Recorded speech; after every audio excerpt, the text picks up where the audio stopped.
appreciate that since we got this document today, I think we might need a workshop so that we can look at these documents before we do our oversight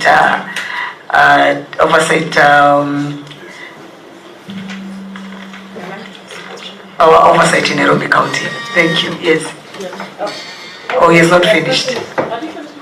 I think, Chair, for now, because the last question really came from Senator Muma on the policy and overall approach to informal settlements, and I've listed what we have and my suggestion of what we can do to enrich that. Thank you, and you know that is a subject very close to Muma's heart, yes, and she has done a lot of research around that. So I think, Muma, what I would suggest is if you have any subsidiary questions, please let's forward them to the governor to be answered later, and then just allow me to say that, Governor, as a former senator or a senator, I expect on the matters of bursary, you would be helping the COG to move in the right direction. There is no function called social protection for counties.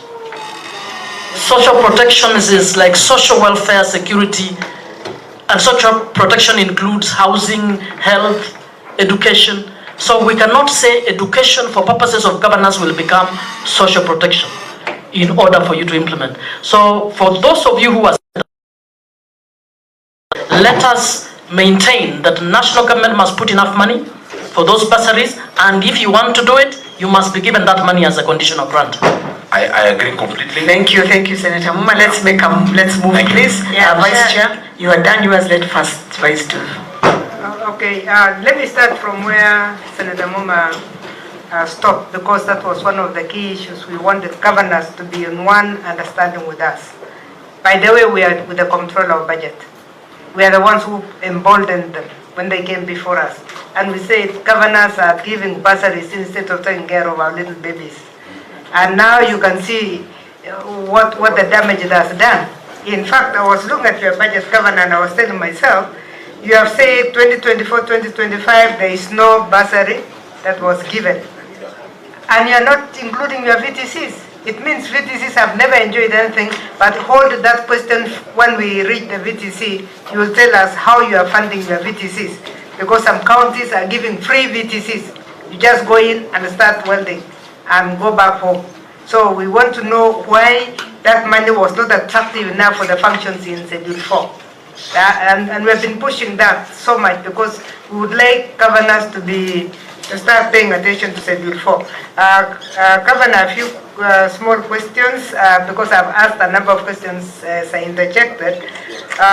One is just a clarification. We are not against primary schools hosting ECDs. In fact, Nairobi, you said, is opposite, and I'm happy with that.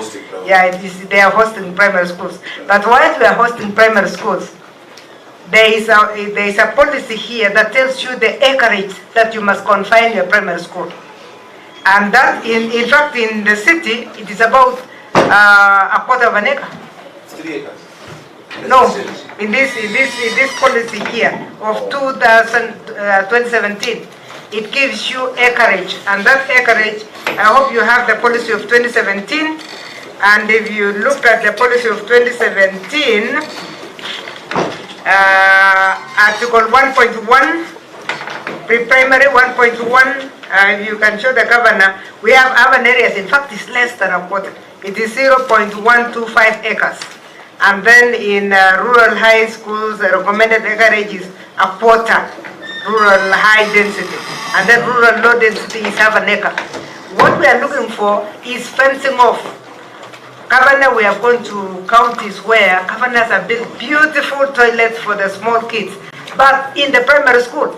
So class 8 take over the toilets. And these little babies do their things before they reach there. So it is very important that we isolate them. I want to thank you because of the fact that you are focusing so much on how the child can be equalized at that level. And yours is rural and urban. You have also those slums which you must take care of. So I think I commend you for that. So we are not against primary schools hosting or ECDs hosting. Just let's make sure that they're isolated, they're fenced off, their play area is so attractive. And we look forward to see your play area. I was looking for the swings and the slides and whatever. Now, those ones are very attractive to class 4, even if they are ECD properties. They will jump over fences to go and play. So you must fence them and have an exclusive area for them, and that is also a comment. The other comment that I had was, I was actually very worried when I saw private schools are more than public schools. Then I said, okay, we have arrived in Nairobi, all of us, so we are building nursery schools to take care of middle class and above, so that should not worry us. Your ratio 1 to 33 is not that bad, but the population, I'm in shock. What is the population of students who are out of school? How many children don't go to ECD? In my village where I was born, 1966 we started going to nursery. It means in Nairobi we have children who have never stepped in nursery, and since they overgrow at age 7, you send them to primary school. Do you have a figure? Have you done your estimate? Just put that one down, because we want you to summarize the last question since you are in a hurry. And the cost of building an ECD center, Governor, 18 million. This is the highest we have ever had. Is it that Nairobi is too expensive to build anything? Because we were accusing somebody this week that they're using